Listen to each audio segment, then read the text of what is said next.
Welcome to my views and news. Tuesday's first video, first news stories from Tigray. Tigray Regional Council released a statement a few hours ago about the peace agreement signed on the 2nd of November in Pretoria, South Africa.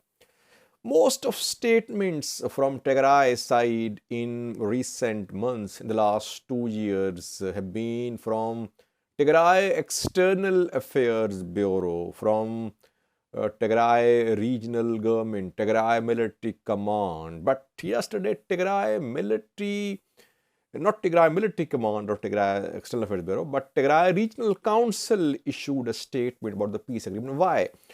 Why is that Tigray Regional Council is being involved by Tigray government in the implementation of peace talks, peace agreement? Secondly, viewers, Wellega conflict in Wellega, armed conflict has been going on for years, if not decades. One of the oldest conflicts in Ethiopia ongoing is in Wellega. The conflict has several angles. Ethiopian Evangelical Authority released a statement and it says that evangelical believers are being targeted in Wellega. The church, Maserete Christos Church of evangelical denomination, has shared a number in terms of how many evangelical Christians have been killed in Wellega. Thirdly, two news stories from Somalia, where Hassan Sheikh, Somalia's president, has dissolved National Electoral Commission and Federal Boundaries Commission. And lastly, an attack on Kenyan peacekeepers in Somalia, 3 dead, several injured. Firstly, viewers, Tigray Regional Council released a statement last night. The statement is about a Pretoria Agreement, peace agreement signed between TPLF and Ethiopian federal government on the 2nd of November. Tigray Regional Council is backing the agreement. It is calling upon international community and all those who are relevant authorities to ensure implementation of the agreement. It is calling for withdrawal of Eritrean military, for resumption of aid delivery to Tigray, and for restoration of basic services in Tigray. Question is, why is that Tigray Regional Council spoke about the peace agreement? Most of statements from Tigray side in recent months have been from Tigray External Affairs Bureau. I want to make 2 points. Firstly, Tigray regional government is trying to create internal unity in Tigray for the implementation of peace agreement, because Tigray forces will surrender heavy weapons in coming days. We understood that when Getachew and Sadkan briefed people through a press briefing 2 days ago, and the Getachew said that a few artillery pieces and tanks could not ensure the security of the people of Tigray. Getachew confirmed that TPLF was going to surrender heavy weapons. Before that, Tigray regional government is trying to create internal unity in Tigray. And that is why we saw a joint presser by Getachew Reda and Sadkan. Purpose was to alleviate the concerns of Tigrayan diaspora, Tigrayan dissenting voices against peace agreement. How successful was the presser in terms of addressing the concerns of people? It's not clear, but an effort was made by the two mediators who signed the peace agreement in South Africa. Second effort was this statement by Tigray Regional Council. So Tigray Regional Council is unanimously backing the agreement. It means that Tigray government is backing the agreement without any splits or fissures.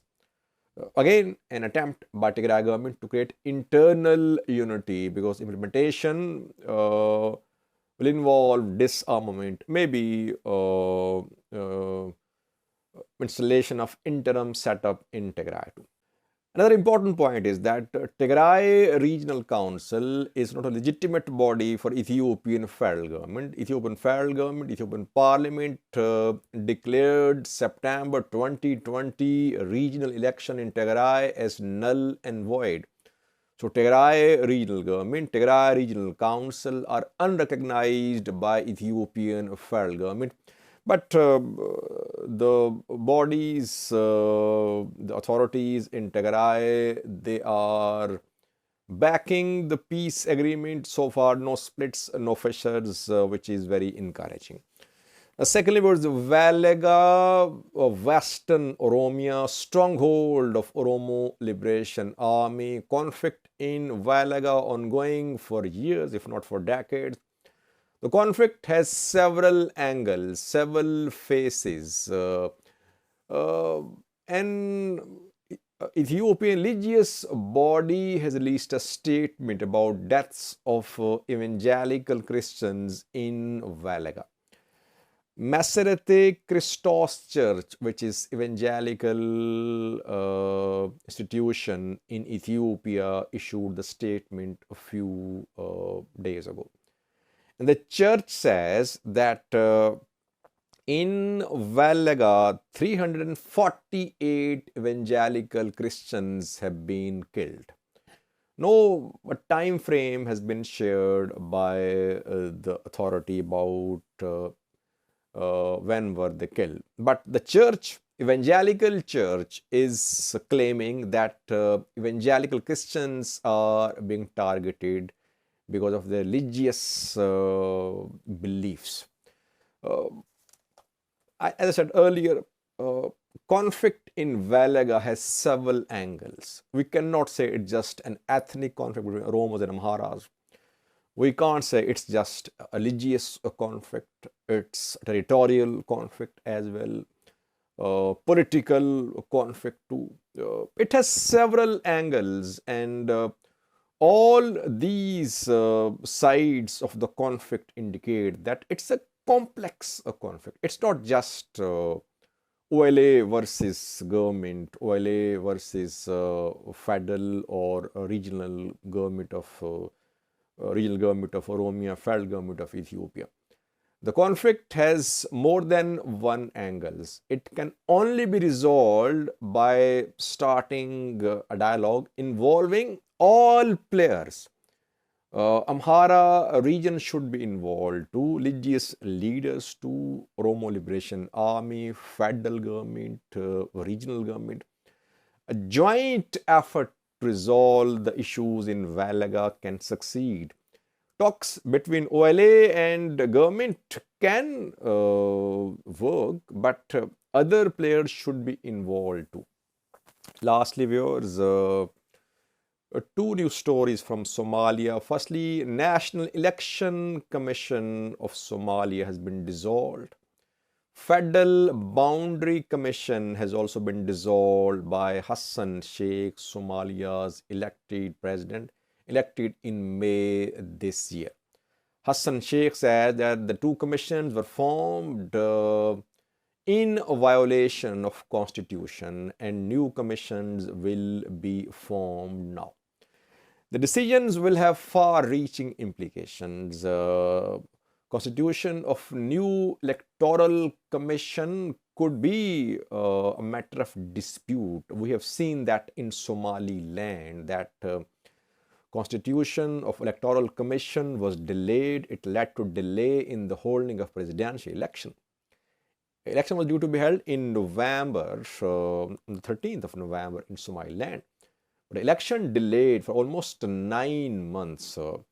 Can Hassan Sheikh government and opposition agree on the constitution of new electoral commission? That remains to be seen. Secondly, an attack on Kenyan peacekeepers in Somalia is being reported. Kenyan, Ugandan, Burundian troops are part of African Union's peacekeeping force in Somalia. On Monday in Lower Juba, an an attacker, an armed gunman, stormed Sarira forward operating base of African Union's peacekeepers. The area where this operating base is on Somalia-Kenyan border. The attacker entered the military base, and he started firing indiscriminately. 3 Kenyan soldiers were killed, 5 were injured. Pro-Al-Shabaab news outlets are saying that the attack was carried out by an Al-Shabaab fighter. Al-Shabaab has been attacking inside Kenya. It has been targeting Kenyan troops, Burundi's troops, Ugandan troops who are deployed in Somalia. So, while the war on Al-Shabaab is ongoing, involving regional, local, international players, Al-Shabaab is hitting back. Hassan Sheikh is trying to create a regional, international alliance against Al-Shabaab. If you compare Hassan Sheikh and Farmajo's strategies, Farmajo was relying on a regional effort involving Eritrea, Ethiopia to counter Al-Shabaab. Hassan Sheikh has adopted an extensive strategy involving US, Kenya, African Union, Ethiopia, Eritrea. Though all these countries could have their interests too in Somalia. Hassan Sheikh is trying to create regional international alliance, while Farmajo was more in favor of a regional alliance involving Somalia's friends in the fight against Al-Shabaab. During Farmajo era, Al-Shabaab could not be pushed out of its major strongholds. Hassan Sheikh government is in initial phase of the operation against Al-Shabaab, which will take months, if not years. Thank you for watching.